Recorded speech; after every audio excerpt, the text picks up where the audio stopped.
should we always say Bismillah? Because when you say Bismillah, Allah is with you and put barakah in all what you do.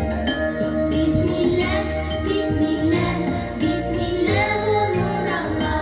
Bismillah, Bismillah, in the name of Allah. I wake up every morning, say God is the unique. Alhamdulillah, wash my hands, but before saying Bismillah.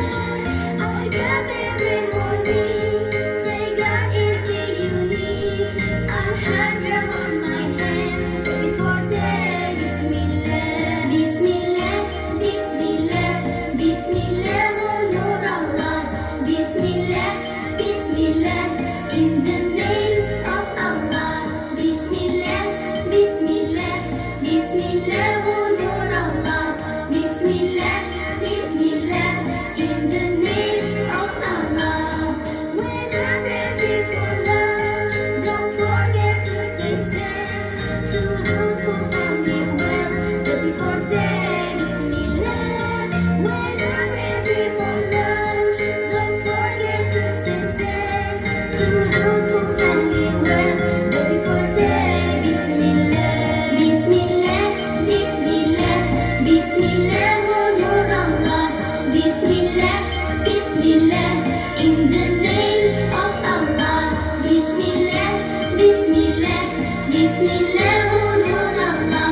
Bismillah, Bismillah, in the name of Allah.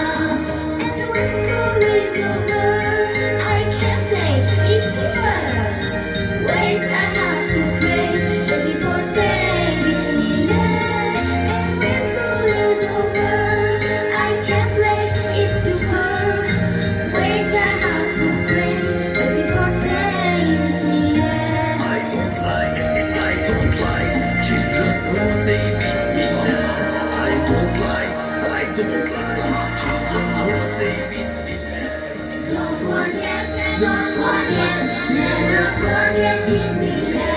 Don't forget, never forget Bismillah. And when the night is dark, if you forget the dua of sleep, I would come in your dream when you forget Bismillah. أعوذ بالله